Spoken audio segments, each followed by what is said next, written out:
उत्तराखंड देख रहे हैं आप सब और मैं हूं आपके साथ रूपाली शर्मा। तो चलिए बुलेटिन की शुरुआत करते हैं। उत्तराखंड में 30 अप्रैल से 4 धाम यात्रा शुरू होने जा रही है, जिसको लेकर तैयारियां लगातार जारी है। इस बार पिछली बार से भी अधिक श्रद्धालुओं के पहुंचने की संभावना है, जिसको व्यवस्थित करने के लिए सीएम पुष्कर सिंह धामी अलग अलग विभागों की बैठक कर रहे हैं। इस पर जानकारी देते हुए मुख्यमंत्री ने कहा कि 4 धाम यात्रा को और व्यवस्थित करने के लिए हम 4 धाम यात्रा परिषद का गठन करने वाले हैं, जो यात्रा को विधिवत रूप से संचालित करेगी। उन्होंने बताया कि नए होम स्टे और होटल बनाए जा रहे हैं। धामों के आसपास के स्थानों को डेवलप करने पर भी विचार किया जा रहा है। रजिस्ट्रेशन की व्यवस्था व अन्य व्यवस्थाएं अच्छी हो, इसके लिए हम विभागों की समीक्षा कर रहे हैं और यात्रा प्रारंभ होने से पहले भी अभी बैठकें होनी है। देखिए, इस बार मैं 2 बार पहले भी बैठक कर चुका हूं। मैं स्वयं उसकी समीक्षा कर रहा हूं और बहुत जल्दी 4 धाम यात्रा को और व्यवस्थित करने के लिए 4 धाम यात्रा परिषद हम उसका एक गठन करने वाले हैं, जो यात्रा को विधिवत रूप से संचालित करेंगी। और क्षमता भी बढ़ गई है और क्षमता भी बढ़ रही है और साथ साथ होम स्टे बन रहे हैं, होटल बन रहे हैं। और दूसरा यह है कि आसपास के जो स्थान है, हमारे देव स्थानों के आसपास, चूंकि जब यात्रा का शुभारंभ होता है वो एक हमारा बहुत पीक आवर्स होता है। 1-1.5 महीने का जो समय है, उस कालखंड में आसपास के क्षेत्रों में भी जो देव स्थानों के आसपास के धामों के आसपास के स्थान हैं, उनको हम डेवलप करने पर भी विचार कर रहे हैं। रजिस्ट्रेशन की व्यवस्था और अच्छी हो, यात्रा का और अच्छी व्यवस्थित तरीके से यात्रा हो, उन सभी पर विचार करके प्रत्येक विभाग वाइज हम लोग लगातार उसकी समीक्षा कर रहे हैं। अभी यात्रा प्रारंभ होने से पहले अभी और भी हमारी बैठकें होंगी, जिसका क्रम लगातार अनुरोध। उत्तराखंड राज्य आपदा प्रबंधन प्राधिकरण ने आगामी 4 धाम यात्रा को लेकर अपनी तैयारियां शुरू कर दी है। राष्ट्रीय आपदा प्रबंधन प्राधिकरण और उत्तराखंड राज्य आपदा प्रबंधन प्राधिकरण द्वारा संयुक्त रूप से 4 धाम यात्रा के दौरान संभावित आपदाओं का प्रभावी तरीके से सामना करने और 4 धाम यात्रियों की सुरक्षा सुनिश्चित करने के लिए अप्रैल माह में मॉक ड्रिल का आयोजन किया जाएगा। सचिव आपदा प्रबंधन एवं पुनर्वास विनोद कुमार सुमन ने मॉक ड्रिल के आयोजन को लेकर यूएसडीएमए और यूएलएमएमसी तथा यू प्रिपेयर के विशेषज्ञों के साथ विभागीय बैठक कर सभी पहलुओं पर चर्चा की। सचिव आपदा प्रबंधन एवं पुनर्वास विनोद कुमार सुमन ने बताया कि 4 धाम यात्रा के दौरान संभावित आपदाओं से प्रभावी तरीके से निपटने के लिए आपदा प्रबंधन विभाग तथा यूएसडीएमए के स्तर पर लगातार कार्य किए जा रहे हैं। उन्होंने बताया कि एनडीएमए से 4 धाम यात्रा के दौरान आपदा केंद्रित मॉक ड्रिल को लेकर टेंटेटिव शेड्यूल प्राप्त हुआ है। उसे देखते हुए यूएसडीएमए ने अपनी तैयारियां प्रारंभ कर दी है। उन्होंने बताया कि जल्द ही इस संबंध में विभिन्न जनपदों तथा रेखीय विभागों के साथ भी बैठकर मॉक ड्रिल की तैयारियों को अंतिम रूप दिया जाएगा।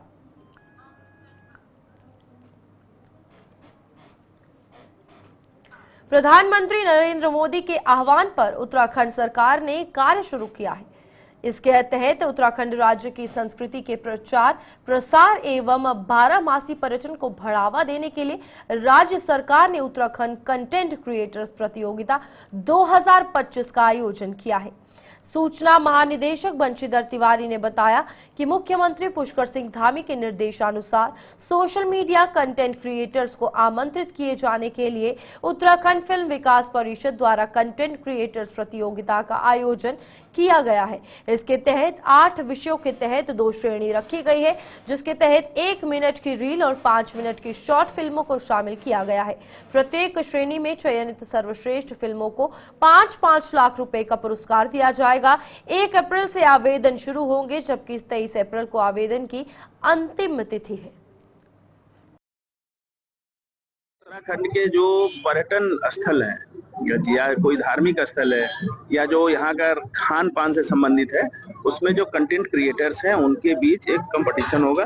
उसमें अलग अलग हम लोगों ने 8 कैटेगरी तय की है, उससे संबंधित वीडियो जो बनाएंगे और उसमें हमने इनाम भी तय किया है। जिनका वीडियो अच्छा बनेगा उनको 5 लाख रुपए तक की हर वर्ग में त्रिस्तरीय पंचायत चुनाव की कार्यवाही जहां शासन स्तर पर चल रही है, वहीं राज्य निर्वाचन आयोग ने भी अपनी तैयारी शुरू कर दी है। राज्य निर्वाचन आयोग इन दिनों ग्राम पंचायतों की खुली बैठक में वोटर लिस्ट का प्रदर्शन कर रही है, जिसमें नाम हटवाने व चढ़ाने को लेकर अभियान चलाया जा रहा है। राज्य निर्वाचन आयोग के सचिव राहुल कुमार गोयल ने बताया कि यह अभियान 22 मार्च तक जारी रहेगा। जैसे ही मतदाता सूची दुरुस्त होगी, उसके बाद मतदाता सूची को ऑनलाइन किया जाएगा। कोई मतदाता सूची में छूट ना जाए, इस दिशा में ये कार्य किए जा रहे हैं। जहाँ तक वोटर लिस्ट की बात की जाए, इसका अंतिम पब्लिकेशन जो फाइनल पब्लिकेशन होता है वो 17 जनवरी को किया जा चुका था। इसके बाद जो है इसकी डाटा एंट्री इत्यादि भी पूर्ण हो गई थी। वर्तमान में इस निर्वाचक नामावली में कोई कमी न रह जाए, कोई नाम अगर छूट गया है या किसी को कोई करेक्शन करवाना है या फिर कोई गलत नाम अगर चढ़ा है उसका डिलीशन होना है, तो इसके लिए एक विशेष अभियान जो है आयोग द्वारा समस्त जनपदों में चलवाया जा रहा है, जिसके अंतर्गत जो है प्रत्येक जो हमारी पंचायत है, ग्राम पंचायत है, इसकी खुली बैठकों में जो है इस वोटर लिस्ट का प्रदर्शन किया जा रहा है। और प्रदर्शन के साथ साथ यहाँ पर हमारे जो संगणक हैं वो प्रपत्र 2, 3, 4 के साथ वहाँ पर उपलब्ध हो रहे हैं, ताकि किसी भी ग्रामवासी को अगर कोई नाम में या फिर कोई भी अगर एंट्री में अगर चेंजेस करवाने हैं, कोई नाम अगर छूट गया है उसको जुड़वाना है, या फिर कोई अपात्र या गलत नाम चढ़ गया है उसमें, तो उस नाम को डिलीशन कराना है, तो उसके लिए लिखित में आपत्ति दर्ज की जा सकती है, नाम जुड़वाए जा सकते हैं और संशोधन भी करवाए जा सकते हैं। ये अभियान हमारा जो है 22 तारीख तक चल रहा है और इस अभियान की मॉनिटरिंग और निर्वाचन संबंधी तैयारियों के संबंध में जो है जनपदों से फीडबैक लेने के लिए जो है आयोग की एक टीम भी माननीय राज्य निर्वाचन आयुक्त महोदय द्वारा गठित की गई थी, जिसके तहत मैं स्वयं जनपद देहरादून और जनपद टिहरी गढ़वाल जो है मैं विजिट करके आया हूं, और जिस प्रकार से ग्राम पंचायतों में ये बैठकें चल रही हैं उसको भी मैं देख के आया हूं और मैंने फर्स्ट हैंड बैठक में पार्टिसिपेट भी किया है। तो काफी अच्छे तरीके से ये रिवीजन का कार्य चल रहा है जनपदों में।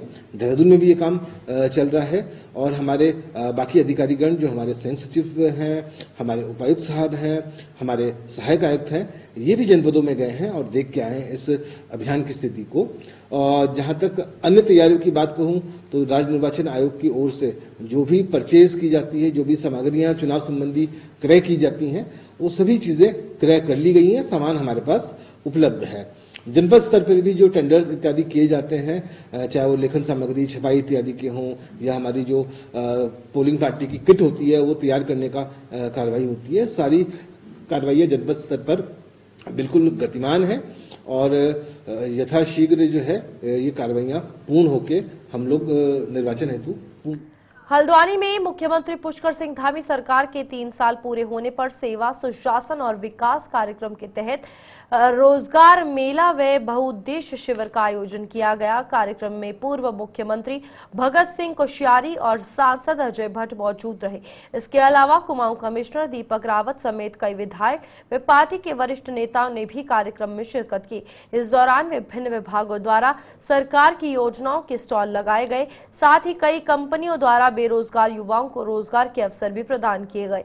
इस दौरान पूर्व मुख्यमंत्री भगत सिंह कोश्यारी और सांसद अजय भट्ट ने पिछले 3 वर्षों में धामी सरकार की उपलब्धियों को जनता के बीच में गिनाया। पूर्व मुख्यमंत्री भगत सिंह कोश्यारी ने कहा कि प्रधानमंत्री नरेंद्र मोदी के आशीर्वाद से उत्तराखंड में पिछले 3 वर्षों में इतना विकास कार्य हुआ है कि छोटा प्रदेश होते हुए किसी अन्य प्रदेश में इतना काम नहीं हो पाया। और उन्होंने कहा कि प्रधानमंत्री मोदी के नेतृत्व में ही 21वां दशक उत्तराखंड का है और आगे भी रहेगा। उत्तराखंड के अंदर पिछले 3 सालों में प्रधानमंत्री मोदी के आशीर्वाद से मैं सोचता हूँ कि जितना काम हुआ है उतना इस छोटे प्रदेश होते हुए किसी दूसरे प्रदेश में नहीं हुआ। किसी और काम में बहुत होंगे, लेकिन प्रगति के क्षेत्र में, विकास के क्षेत्र में, कानून बनाने के क्षेत्र में मैं उस सबका नाम नहीं लूंगा। एक प्रकार से इन 3 सालों में एक इतिहास बनाया है और मुझे लगता है कि प्रधानमंत्री ने जो कहा है कि अगला दशक उत्तराखंड का है। मैं राजनीति से दूर जाने के बाद भी ये कह सकता हूँ कि ये दशक निश्चित रूप से उत्तराखंड का है। हमारी सरकार ने माननीय मुख्यमंत्री जी के नेतृत्व में इतिहास रच दिया है। यूसीसी किसी को उम्मीद नहीं होगी। आज पूरा देश हमसे उसका नमूना मांग रहा है कि आपने कैसे किया है। दखल विरोधी कानून में आज इतने बच्चे हमारे निकल रहे हैं जो फर्स्ट था, फर्स्ट आ रहा है, और जो फिसड्डी थे, जो दूसरे प्रकार के अनुचित, आप सब जानते हैं, मापदंडों पर निकल रहे थे, वो नहीं आ रहे हैं। जो इंटेलिजेंट हैं बच्चे, एक नहीं 3-3 कंपटीशन निकाल रहे हैं। इसी प्रकार से भू कानून, जो उत्तराखंड की दुर्दशा होती नजर आ रही थी, उसको भी हमारी सरकार ने रोक दिया है। एक नहीं, आप केदार खंड लें, मानस खंड लें, और हमारे पर्यटन को लें, पेयजल को लें, क्या नहीं कर रहे हैं। हर जगह पर जो काम कभी नहीं हुए, यहाँ जमरानी बांध हमारी सरकार के नेतृत्व में यहाँ पर हम लेके आए हैं। और इतनी बड़ी हल्द्वानी के लिए सौगात, आपको पता है 122 करोड़ रुपए है। मेयर साहब भी मेरे साथ खड़े हैं, जो आई थी उसका काम धड़ल्ले से आज हो रहा है। यहाँ का भी नक्शा बदल रहा है। ऐसे ही ग्रामीण क्षेत्रों में पेयजल मिशन, जो उसके पीछे कॉन्सेप्ट माननीय प्रधानमंत्री जी का था, हर घर नल, नल में जल, वो द्रुत गति से उत्तराखंड में चल रहा है। बहुत तेजी से उसकी मॉनिटरिंग हो रही है। PMGSY की सड़कें मात्र, अगर मैं अपनी कॉन्स्टिट्यूएंसी नैनीताल उधम सिंह नगर में बोलूं, 4 दर्जन से ज्यादा तो अभी आई हैं। करीब 7-8 तो अभी अभी स्वीकृत होकर आई हैं, जिनकी शुरुआत अभी माननीय मुख्यमंत्री जी करेंगे, या फिर अगर कम कीमत की होगी तो हम लोग करेंगे। तो इस तरह से कोई क्षेत्र ऐसा नहीं है, चाहे हमारे स्वास्थ्य का है, हमारे पेयजल का है, हमारी सड़कों का है, हमारी कनेक्टिविटी का है। सबसे बड़ी बात है कि इंटरनेशनल लेवल का एयरपोर्ट पंतनगर में बनने जा रहा है, जिसके लिए सरकार ने, मैं धन्यवाद भी करता हूं कि हमको 700 एकड़ जमीन दे दी है। कुछ ही दिनों में एक दस्तखत होने की जरूरत है, फिर हमारे यहाँ से हम इंटरनेशनल लेवल पर जा पाएंगे। इसलिए मैं अपनी सरकार को बधाई देता हूँ। और आज खुशहाली का वातावरण है, और जितनी केंद्रीय योजनाएं हैं बहुत अच्छी चल रही है। जो हम फ्री में अनाज दे रहे हैं वो द्रुत गति से चल रहा है।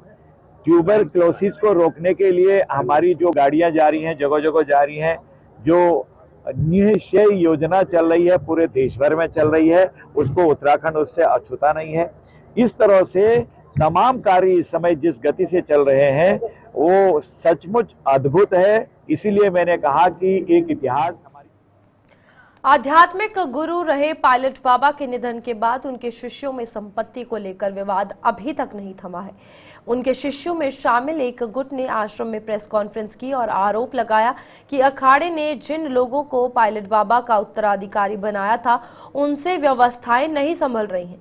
उन्होंने सही तरीके से प्रयागराज कुंभ मेले तक में पायलट बाबा का शिविर नहीं लगाया। पायलट बाबा की शिष्या पूर्णानंद गिरी ने कहा कि आश्रम में गुड्डा तत्वों का बोलबाला हो गया है, जिससे आश्रम के सेवादारों को भी काफी खतरा है।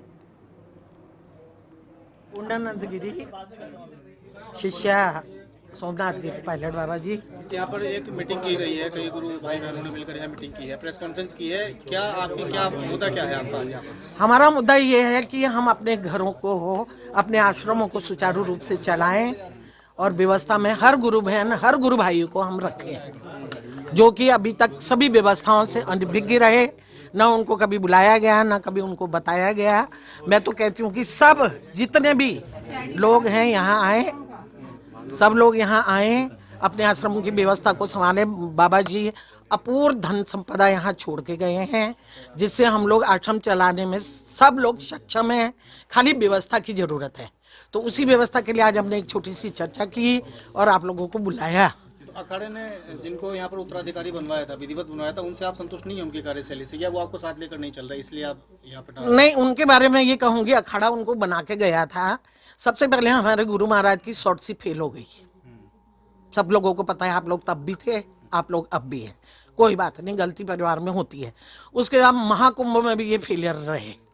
ये अपने आश्रम में रहे ही नहीं, बाबा की व्यवस्थाओं को इन्होंने संचालन ही नहीं दिया। उसके बाद भी चलो कुंभ का मेला भी हो गया, कोई बात, फिर तो लौटो घर में अपने। आज मेरे साथ सब लोग बैठने को तैयार हैं, इनके साथ बैठने को तैयार क्यों नहीं है?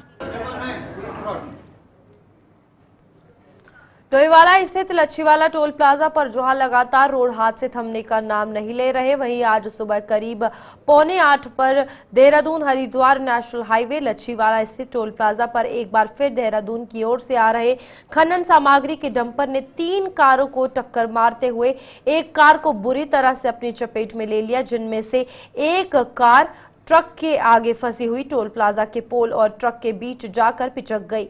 सूचना मिलते ही डोईवाला की स्थानीय पुलिस के साथ एसडीआरएफ की टीम मौके पर पहुंची और लगातार 2 से ढाई घंटे के रेस्क्यू के बाद कटर के द्वारा कार को काटकर 2 व्यक्तियों के शवों को बाहर निकाला गया।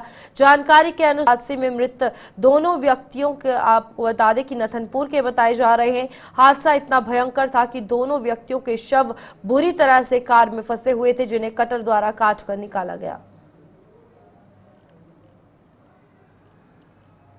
सुबह बहुत ही दुखद घटना हुई है और इसमें 2 व्यक्तियों की मृत्यु हुई है। और यहाँ पर ये टोल प्लाजा में जो डंपर था जो खनन सामग्री को लेके आ रहा था, ओवरलोड बताया जा रहा है और बहुत स्पीड से वो चल रहा था और उसके कारण जो है यहाँ पर 2 लोगों की मासूमों की मौत हुई है। और मैं यहाँ पे टोल प्लाजा में मैं यहाँ देख रहा हूँ कि आज ये पहली घटना नहीं है, लगातार जब से टोल प्लाजा यहाँ पर बना है तब से हमेशा घटनाएं हो रही हैं। और मैंने इस संबंध में एनएच के डायरेक्टर को भी कहा है, आरटीओ को भी कहा है कि आप रोड सेफ्टी के लिए इसमें कार्रवाई करवाइए, जिसमें जितने भी सुरक्षा हो सके लोगों को, वरना यहाँ पर हमेशा नित्य दिन हमेशा एक्सीडेंट हो रहे हैं। यहाँ पर जो हमें सूचना मिली थी कि एक डंपर से एक गाड़ी की टक्कर हुई है, जिसमें कि कुछ लोगों की मृत्यु होनी संभावित है। इस सूचना पर जब यहाँ पर पहुँचे तो ये पता चला कि एक डंपर था जिसने कि 3-4 गाड़ियों को टक्कर मारी थी। बाकी सब लोग तो सुरक्षित थे, लेकिन जो एक गाड़ी थी वो पूरी तरह से क्रश्ड हो गई और क्रश होने की वजह से उसमें जो 2 व्यक्ति बैठे थे उनकी मौके पर ही मृत्यु हो गई। तो इसका जो अभी हादसे का कारण लग रहा है, इसमें संभावित है कि ओवर स्पीड या फिर ब्रेक फेल होना ये कारण हो सकते हैं। बाकी मौके पे यहाँ पे एनएच की टीम भी है और यहाँ पर एआरटीओ भी है, उनसे भी वार्ता की गई है। तो अभी जो भी कारण होगा जांच का, वो जांच का विषय है। लेकिन ये जो हादसा है इसमें 2 लोगों की मृत्यु होना पता चला है और साथ ही इसमें जो डंपर का ड्राइवर है उसे अरेस्ट कर लिया गया है।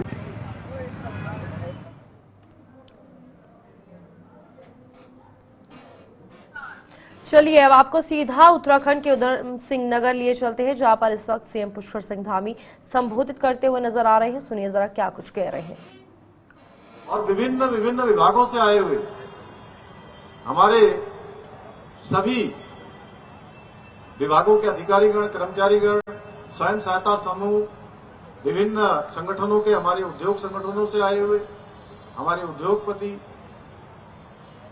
स्वयं सहायता समूह के अंतर्गत छोटे छोटे उत्पाद बनाने वाले अनेक उत्पादक समूह, मैं आज के इस अवसर पर इस विशाल जनसभा में पधारे हुए आप सभी भाइयों बहनों का, नौजवान युवा साथियों का, बड़े बुजुर्गों का इतनी बड़ी संख्या में यहां पधारने के लिए हृदय गहराइयों से आप सबका अभिनंदन करता हूं, आप सबका स्वागत करता हूं।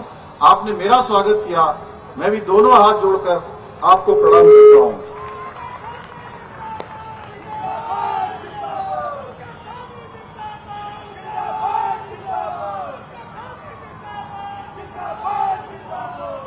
इसके साथ ही आज के इस अवसर पर मैं उत्तराखंड राज्य स्थापना के लिए अपना सर्वस्व निछावर करने वाले अमर बलिदानियों तथा समस्त आंदोलनकारियों को भी कोटि कोटि नमन करता हूं। भाइयों बहनों, आप सभी को आज इतनी बड़ी संख्या में यहां उपस्थित देखकर मुझे ऐसा प्रतीत हो रहा है जैसे मेरे ऊपर आशीर्वाद की वर्षा हो रही है। आप सभी के चेहरों पर दिख रहा है उत्साह का ये माहौल, ये संदेश दे रहा है कि 3 वर्ष पूर्व जिस विश्वास के साथ आपने हमें राज्य की जिम्मेदारी सौंपी, आपके उस विश्वास पर हमारी सरकार खरा उतर रही है। भाइयों बहनों, इन 3 वर्षों में आदरणीय प्रधानमंत्री श्री नरेंद्र मोदी जी के मार्गदर्शन में हमारी सरकार ने प्रदेश में सेवा, सुशासन और विकास की एक नई गाथा लिखने का प्रयास किया है। हमने अपने कार्यकाल में एक और जहां शहरों से लेकर सुदूरवर्ती क्षेत्रों तक सड़कों से जोड़ने का प्रयास किया है, वहीं उड़ान योजना के माध्यम से प्रदेश के लगभग दर्जन भर नगरों के लिए हेली सेवा की शुरुआत कर प्रदेश की एयर कनेक्टिविटी को भी मजबूती प्रदान किया है। इसी प्रकार हमने प्रदेश में शिक्षा, स्वास्थ्य, पेयजल एवं खेल सहित सभी प्रमुख क्षेत्रों का इंफ्रास्ट्रक्चर मजबूत करने की दिशा में निरंतर कार्य किया है। इसके साथ ही हमने उद्योग, पर्यटन, आयुष, खाद्य प्रसंस्करण सहित विभिन्न क्षेत्रों में लगभग 30 से भी अधिक नीतियों को लागू कर प्रदेश के विकास को गति प्रदान करने के साथ ही रोजगार के अवसर सृजित कर पलायन की समस्या से में भी काम किया है। इतना ही नहीं, हमारी सरकार के द्वारा होम स्टे योजना, लखपति दीदी योजना और सौर स्वरोजगार योजना के माध्यम से अनेक योजनाओं को लागू कर स्वरोजगार को बढ़ावा दिया जा रहा है। वहीं दूसरी ओर लाखों गरीब परिवारों के लिए पक्का घर बनाना, निःशुल्क राशन वितरित करना, प्रतिवर्ष 3 गैस के सिलेंडर प्रदान करना, वृद्धावस्था पेंशन को बढ़ाने के साथ साथ ही पहले प्रदेश में 2 परिवार में अगर 2 बुजुर्ग दंपत्ति होते थे तो दोनों को पेंशन नहीं मिलती थी भाइयों। और बहुत बार घर में एक दंपत्ति को पेंशन मिलती थी, यानी कि 2 बुजुर्गों में से, पति पत्नी में से एक को नहीं मिलती थी, एक को मिलती थी। जब पेंशन लेकर वो घर आते थे तो आपस में उनका झगड़ा भी हो जाता था कि पेंशन कौन लेगा। भाइयों बहनों, हमने बुजुर्ग दंपत्तियों के बीच में होने वाले झगड़े को भी समाप्त किया और दोनों बुजुर्ग दंपत्तियों को पेंशन देने की योजना का प्रावधान किया है। इसके साथ साथ हमने अनेक ऐसे निर्णय एवं योजनाओं के माध्यम से प्रदेश के अंतिम छोर पर रहने वाले व्यक्ति का जीवन बेहतर बनाने की दिशा में प्रयास किया है। इसके साथ ही हमारी सरकार प्रदेश के किसानों के उत्थान एवं समृद्धि के लिए भी संकल्पित होकर निरंतर कार्य कर रही है। आज जहां एक और किसान सम्मान निधि योजना आदरणीय प्रधानमंत्री जी के नेतृत्व में किसानों के सम्मान के लिए, किसानों के प्रोत्साहन के लिए शुरू की गई, प्रदेश के लगभग 8 लाख से अधिक किसान भाइयों को आज आर्थिक रूप से इसका संबल मिल रहा है।